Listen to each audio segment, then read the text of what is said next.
Hello, I'm glad you've joined us today as we continue to study the Gospel of Mark. Today, picking up in Mark chapter 12 and verse 41 with the widow's offering.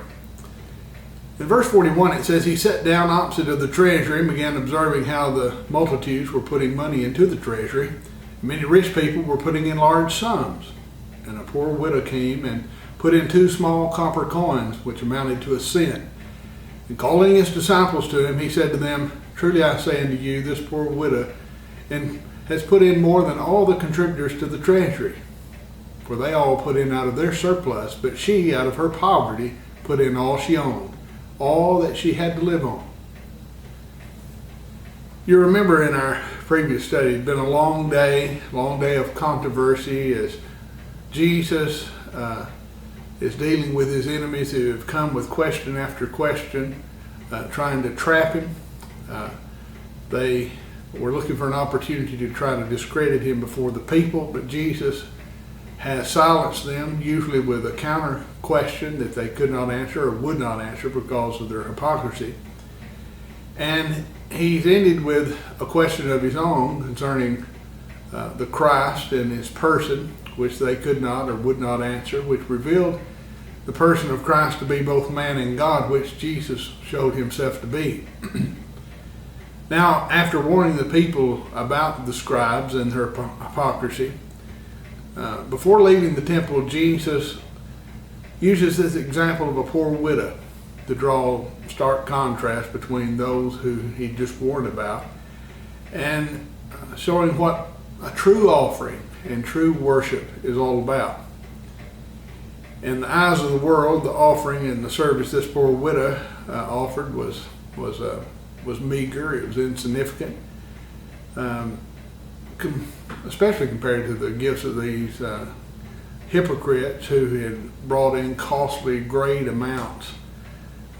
Jesus points out, however, in the eyes of the Lord, these offerings were nothing in comparison and worthiness to what this woman had given. He says that she and her offering had put in more than all of them together.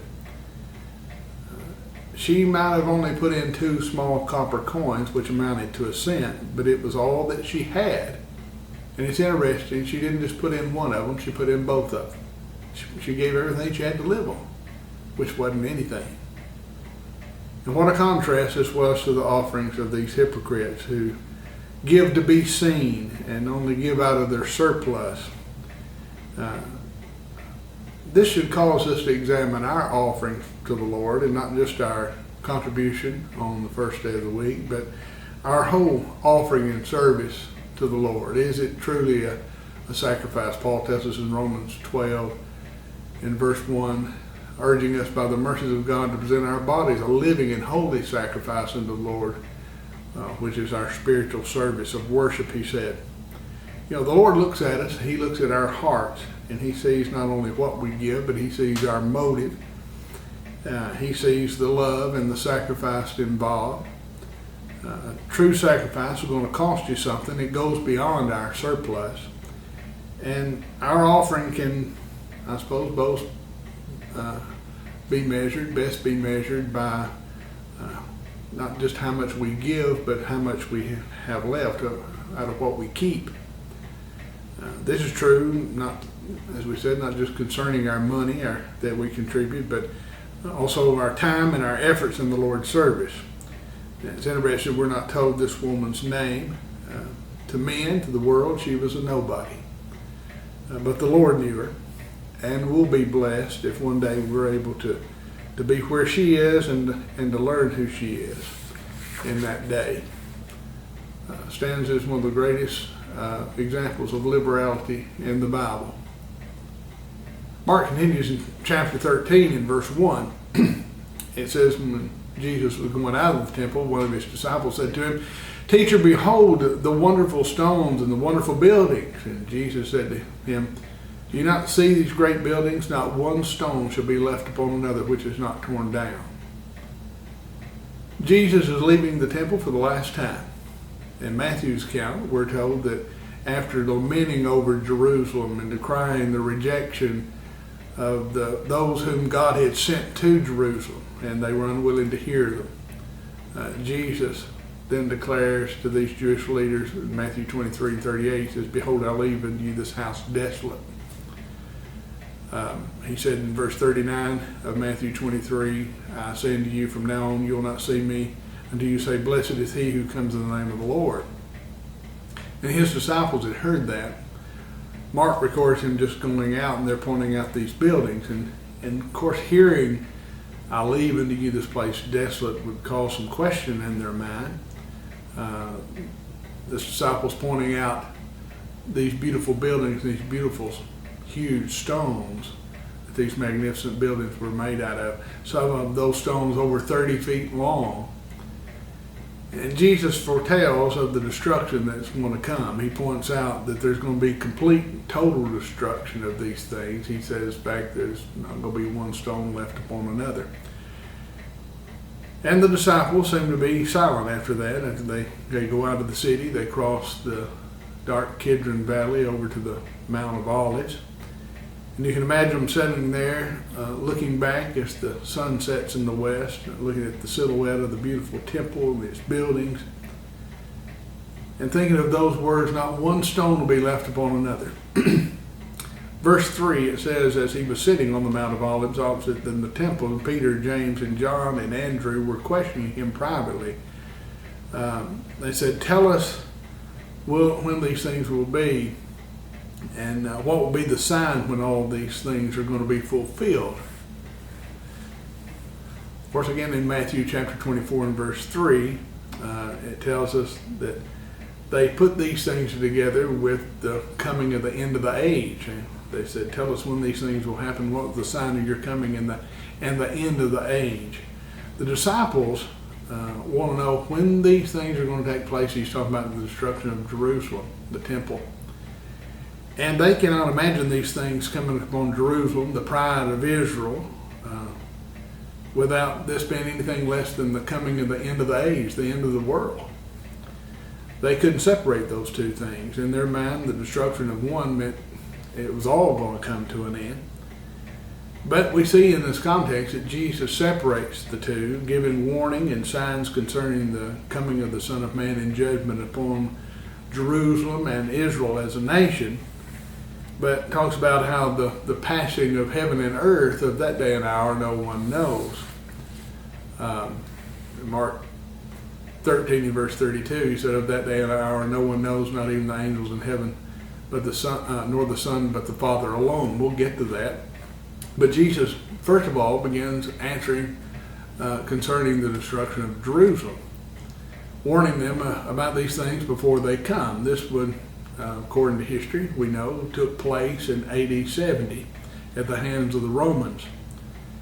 And Jesus warns them concerning these things. In verse 5, he began to say to them, "See to it that no one misleads you. Many will come in my name, saying, 'I am he,' and mislead many.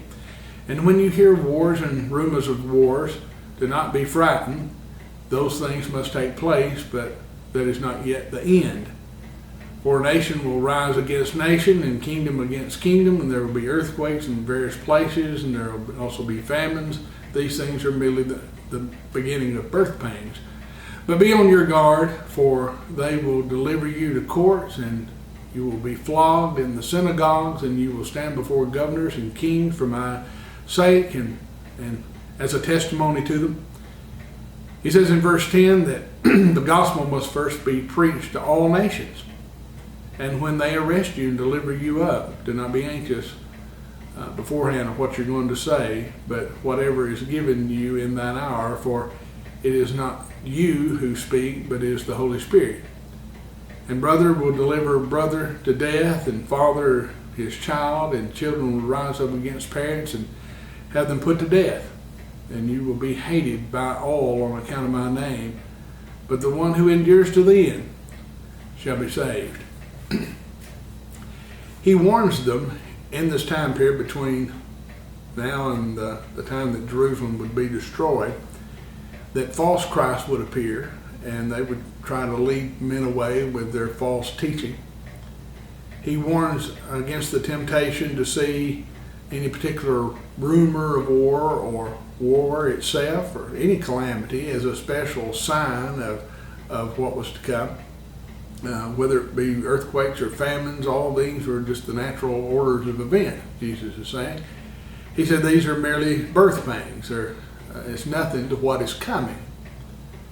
And he warns that his followers can expect persecution during this period of time, and especially from the Jews. There's going to be hardships during this time. History show that that's what they faced, especially at the hands of the Jews, and they would be beaten in the synagogues of the Jews. They were not only opposed by the civil leaders, but hunted down and killed by their nearest relatives. The Jews in general rejected Christ and his disciples this way, as Saul did. For example, before his conversion, he sought to persecute and even have them put to death, put in prison. However, Jesus encourages them to be faithful. In verse 13, he says, you'll be hated on account of my name, but the one who endures to the end shall be saved. He goes on there in Matthew chapter 13 and verse 14 and talks about when the temple's going to be destroyed. He says, but when you see the abomination of desolation standing where it should not be, let the reader understand. Then let those who are in Judea flee to the mountains, and let them who is on the housetop go down and enter in to get anything out of his house, and let him who is in the field not turn back to get his cloak. But woe to those who are with child, and to those who nurse babes in those days. But pray that it might not happen in winter, for those days will be a time of tribulation, such as not occurred since the beginning of the creation of God until now, and shall never. And unless the Lord shortened those days, no life would have been saved. But for the sake of the elect whom he has chosen, he shortened the days. And then if anyone says to you, behold, here is the Christ, or behold, he is there, do not believe him. For false Christs and false prophets will arise and will show signs and wonders in order, if possible, to lead the elect astray. But take heed, behold, I have told you everything in advance.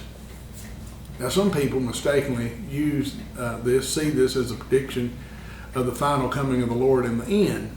But this cannot be speaking of the final coming of the Lord in the end. These things described here would have really no meaning in the last day of the Lord.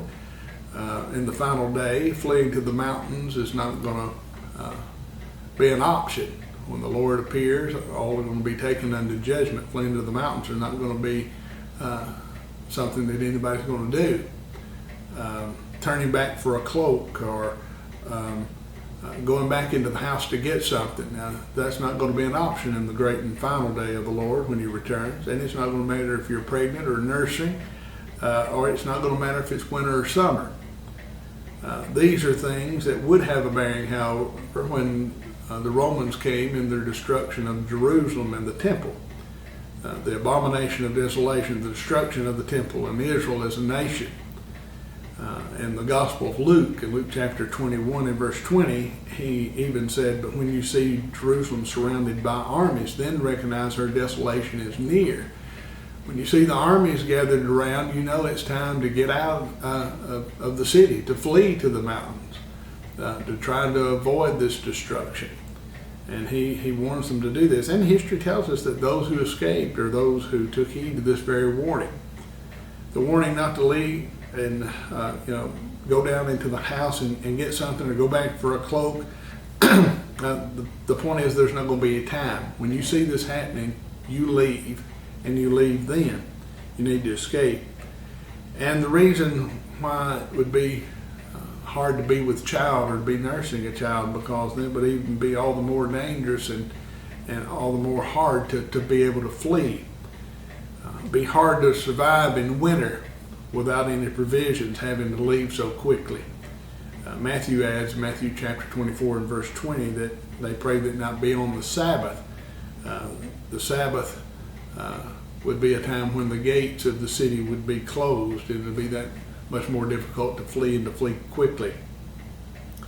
Verse 19, he says, for in those days will be a time of tribulation. And it was a massacre. They came in and destroyed not only the temple, but most of the Jews that were there were slaughtered. He said in verse 20, unless the Lord had shortened the days, no life would be saved, but for the sake of the elect, whom he chose, he shortened the days. Jesus warns here about what's to come, and he warns about these false prophets who would lead people astray. He says, I'm warning you, and I'm warning you in advance. He will go on to talk about that these things he's talking about is going to take place within this generation. He'll later talk about, make a separation between those things and the signs that they could use to look forward to those things, as opposed to the time when heaven and earth will pass away, which he says no one but the Father knows when that will be, and he'll warn them to be ready. We'll look more at that and the words that Jesus says here next time. I hope you'll come back and study with us, and until then, I hope you have a good day.